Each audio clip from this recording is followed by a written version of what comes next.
አዲስ ቀን እንደቀጠለ ነው። ተመልካቾቻችን አብራችሁን ስላላችሁ እናመሰግናለን። ቀደም ብሎ የወሎ ተርሸሪ የማስተማሪያ ሆስፒታልን በተመለከተ የሀገር ጉዳይ አድርገን በስፋት ተመልክተነዋል። ይህን ጉዳይ ቀን በዜና ኢትዮጵያ እንዲሁም ምሽት በኢቲቪ 57 ተጨማሪ መረጃዎችን የምናደርሳችሁ ነው የሚሆነው። ከኦዲዮ እንድትከታተሉን እንጋብዛለን። የፕሮጀክቱ አጠቃላይ ርክክብ ደግሞ እስኪጠናቀቅ ከርክክቡም በኋላ ጭምር ኢቢሲ ጉዳዩን የተከታተለ መረጃዎችን የሚያደርሳችሁ ነው የሚሆነው። እንቀጥላለን። አዲስ ቀን ይቀጥላል።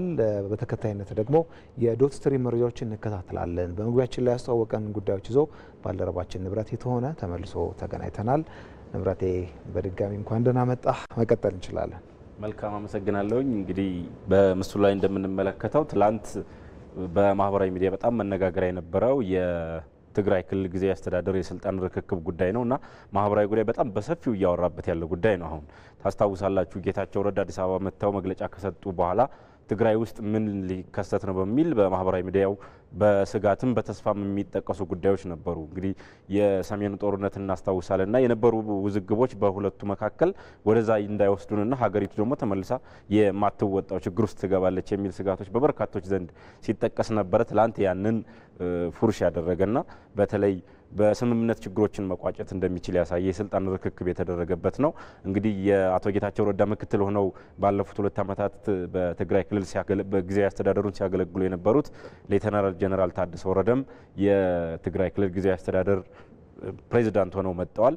ትላንትም እንግዲህ የዓለም አቀፉ ማህበረሰብ የአፍሪካ ህብረትና የፌዴራል መንግስት ተወካዮች እንዲሁም ጠቅላይ ሚኒስትር አብይ አህመድ በተገኙበት የስልጣን ርክክብ አድርገዋል። በስልጣን ርክክብ ወቅት እንግዲህ አዲስ ፕሬዚዳንት ሆነው የመጡት ሌተናል ጀነራል ቃል ኪዳን ፈርመዋል። በተለይ የፕሪቶሪያ ስምምነትን ሙሉ በሙሉ እንዲተገበር መስራት እንዲሁም ደግሞ ከፌዴራል መንግስቱ ጋር ያለውን ግንኙነት ማሻሻልና በትግራይ ያለውን ሰላማዊ ሁኔታ ማስቀጠል የሚችሉበትን ቃል ኪዳን ፊርማቸውን አስቀምጠዋል። ትላንትና እንግዲህ ጠቅላይ ሚኒስትር በዚህ ወቅት ጠቅላይ ሚኒስትር ዶክተር አብይ አህመድ መልእክት አስተላልፈው ነበር።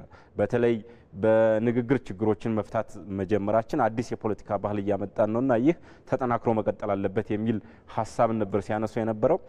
የማህበራዊ ሚዲያ ላይም ሲነሳ የነበረው እንግዲህ ትግራይ ክልል ውስጥ የነበረውን ስጋት ወደ ሰላም ያመጣ ባለፉት 2 ዓመታት በጦርነት ችግር ውስጥ የነበረ ማህበረሰብ ነው የነበረውና ያን ማህበረሰብ ወደ ልማት የሚመልስ ስራ ነው ይህ በስልጣን መኮራረፍ ምክንያት ህዝቡን ወደ ጦርነት የሚያገባበት መንገድ ሁለተኛ መደገም የለበትም። ትላንት ይህንን ተመልክተናል። በሰላማዊ መንገድ የስልጣን ሽግግራቸውን በማድረግ ክልሉን ወደ ልማት የሚመሩበት መንገድ ነው ይሄ።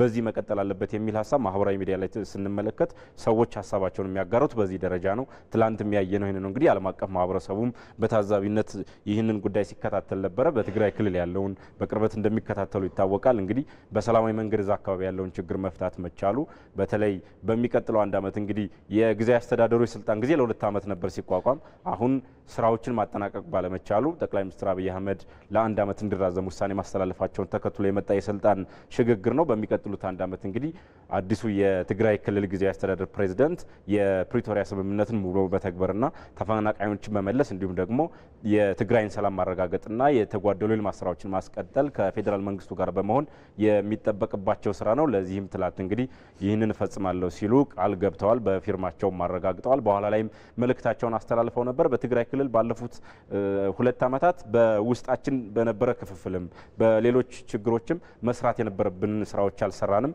በሚቀጥለው 1 ዓመት ያንን በሚያከክስ መልኩ ስራዎችን እንሰራለን የሚል መልእክት ያስተላልፉበት ነበር። ይሄኛው ጉዳይ ሁለተኛው መረጃችን ወደ ሀረሬ ክልል ይወስደናል። እንግዲህ በጣም ትንሽ የሚያስገርም ጉዳይ ነው። በምስሉ ላይ የምንመለከታት ግለሰብ በፖሊስ ተጠርጥራ በቁጥጥር ስር ውላለች። ተጠርጥራ በቁጥጥር የዋለችበት መንገድ ደግሞ የክልሉ ርዕሰ መስተዳደር ቤተሰብ ነኝ በሚል ከባለ ሀብቶች ገንዘብ ታሰባስብ ነበር ብሏል ፖሊስ። እንግዲህ በጣም ኢትዮጵያ ውስጥ እንዲህ አይነት የማጭበርበር ወንጀሎች በተደጋጋሚ እየሰማን ነው። እዚህ በአዲስ ቀን መረጃችን ላይ በተደጋጋሚ እየሰማን ነው። ከሰሞኑ በዚህ ከፓስፖርት ጋር ተያይዞ ከዜጎች ገንዘብን የሚያጭበረብሩ ዜጎች በቁጥጥር ስር ዋሉ የሚሉ መረጃዎችን በተደጋጋሚ ስንሰማ ነበረ።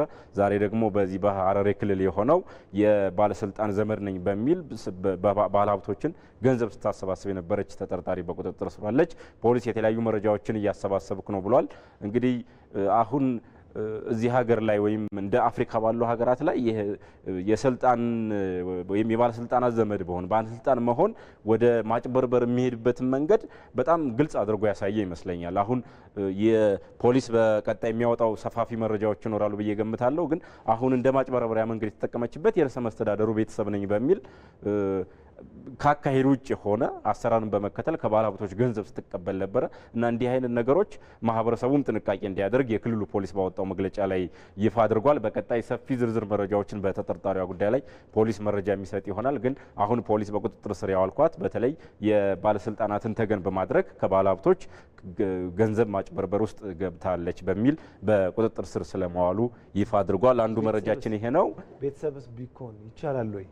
አንዱ ትልቁ ነገር ፖሊስን በቁጥጥር ስር ለማዋሉ አንዱ ትልቁ ነው። ይሄ ነው እኮ ከአሰራርን በመጣስ ነው። እሷ እንግዲህ የባለስልጣን ቤተሰብ ነኝ በሚል አንድ የሄደችበት መንገድ እንደ ማስፈራሪያ የተጠቀመችበት መንገድ ነው። ይሄ ደግሞ እንደማያወጣ እንግዲህ ፖሊስ በቁጥጥር አውሎ አሳይቶናል እና በጣም ማህበራዊ ሚዲያ ላይ በጣም ትልቅ መነጋገሪያ የሆነ ጉዳይ ነው። በቀጣይ ፖሊስ መረጃዎችን የሚያወጣ ይሆናል። እየተከታተልን እናደርሳለን ይህን ጉዳይ። ሌላኛው መረጃችን የኢትዮጵያ መገናኛ ብዙኃን ባለስልጣን ያወጣው መግለጫ አለ። ከሰሞኑ ታስታውሱ ከሆነ የመገናኛ ብዙኃን ምክር ቤት የተቋቋመ ማህበር አለ። እሱ የሚዲያ ምዝገባና የጋዜጠኞች ማረጋገጫን በተመለከተ ምዝገባዎችን አደርጋለሁ ማረጋገጫዎችንም እሰጣለሁ የሚል ጥናት ይፋ ማድረጉና የተለያዩ ውይይቶችን ማድረጉ ይታወሳል።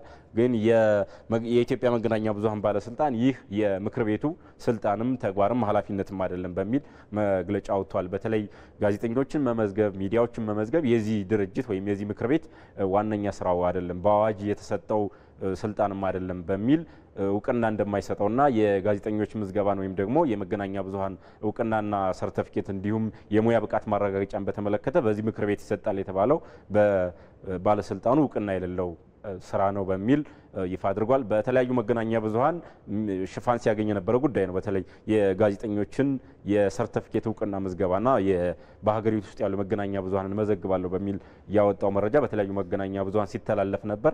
አሁን ግን የባለስልጣኑ ይህ ከኔ እውቅና ውጭ ነው፣ የምክር ቤቱም ስራ አይደለም ብሎ መግለጫ አውጥቶበታል። ሌላኛውና የመጨረሻው መረጃችን ወደ አሜሪካ ይወስደናል። አሜሪካ ቴክሳስ ዳላስ ነዋሪ ነው። የ14 ዓመት ታዳጊ ነው። በዩኒቨርሲቲ ውስጥ የቴክኖሎጂ ወይም የአይሲቲ ተማሪ ነውና በዚህ በ14 እድሜው አመቱ ውስጥ ያመጣው የፈጠራ ውጤት ዓለምን እያነጋገረ ያለ ጉዳይ ነው። በ7 ሰከንድ ውስጥ የልብ በሽታን የሚለይ በአርቲፊሻል ኢንተለጀንስ ደግሞ በኤአይ የታገዘ ማሽን ነው ይፋ ያደረገው። እንግዲህ ታዳጊ ይፋ ያደረገው መሳሪያ በአሜሪካ ውስጥ ወደ 15000 ዜጎች የሚደርሱ ዜጎች ላይ ተሞክሮ እንዲሁም ደግሞ ህንድ ውስጥ ወደ 700 የሚደርሱ ዜጎች ላይ ተሞክሮ 96 በመቶ ትክክለኛነቱ የተረጋገጠ መሳሪያ ነው። በድምጽን በመጠቀም ነው፣ ስልክ ላይ የሚጫን አፕሊኬሽን ነው እና የአርቲፊሻል ኢንተለጀንስ በመጠቀም ድምጽን በመጠቀም ጭምር በ7 ሰከንድ ውስጥ አንድ ሰው የልብ ኬዝ ካለበት መለየት የሚችል በጣም ቀላል ተደርጎ ለአጠቃቀም ምቹ ተደርጎ የተሰራ መሳሪያ ስለመሆኑ ተነግሯል። ይህ መረጃ ይዞ የወጣ የዓለም አቀፍ መገናኛ ብዙኃን እየዘገቡት ያለ ጉዳይ ነው። በማህበራዊ ሚዲያ ላይ በተለያዩ ጉዳዮች እየተነሳ ያለ ነው እና የ14 ዓመት ታዳጊ ነው። ይህንን የሰዎቹን ችግር የሚያቃልል ማሽን ይዞ ወጥቷል። የኤአይ ቴክኖሎጂ አሁን እንግዲህ እንደምናስታውሰው በበርካታ ዘርፎች ላይ እየገባ ያለ ቴክኖሎጂ ነው። በተለይ ደግሞ ዘርፉ ሲመጣ ሁለት አይነት እይታ ነበረው አይደለ? አንደኛው ስጋትን ይዞ የመጣም ነበረ። አሁን ደግሞ በብዛት በተለይ ደግሞ በዚህ በዶት ስትሪም እያየናቸው ያሉ ችግር ፈቺ የሆኑ ከጤናው ጋር ከቴክኖሎጂ ጋር የተያዙ በርካታ ጉዳዮችን እያየን ነው። ይህ ደግሞ ከልብ ህመም ጋር በሽታውን ከማወቅ ባለፈ ፈጣን መሆኑ በዛ ላይ ደግሞ የሰራው ልጅ ደግሞ የ14 ዓመት መሆኑ ልዩ የሚያደርገው ይመስለኛል እና በረከቶቹንም እያየን ነው ማለት ነው። በጣም የኤአይ ቴክኖሎጂ አሁን በጤና ብቻ አይደለም፣ በትምህርትም በቢሮ ውስጥ ስራዎቹም በሌሎችም ላይ በጣም ቀላል የሆኑ ነገሮችን ይዞ እየመጣ ያለ መተግበሪያ ነው። እንግዲህ ታዳጊም የኤአይ ቴክኖሎጂ ወይም ደግሞ የሰው ሰራሽ አስተውሎትን በመጠቀም በ7 ሰከንድ ውስጥ አንቺ እንዳልሽው አሁን በጣም በአጭር ጊዜ ውስጥ በጣም ውስብስብ የሆነ የጤና ጉዳይ ነው፣ የልብ ጉዳይ አይደለም፣ ግን በ7 ሰከንድ ውስጥ የልብ በሽታን መለየት የሚችል መሳሪያ ይዞ መጥቷል። እንግዲህ በጣም ህፃን የሆነ ልጅ ነው። ገና ዩኒቨርሲቲ ተማሪ ውስጥ ያለ የ14 ዓመት ታዳጊ ነው። ግን እንዲህ አይነት ዓለምን የሚያነጋግሩ የፈጠራ ስራዎች ይዞ መምጣቱ ለበርካቶች መነቃቂያ የሚሆንም ነው። በተለይ ደግሞ የኤአይ ዘርፍ አሁን ዓለምን የሚመራ ቴክኖሎጂ እየሆነ ስለመምጣቱ አንዱ ማሳያ ሆኖ እየተነገረ ያለ ነው። እናመሰግናለን ንብረቴ ለመረጃዎች።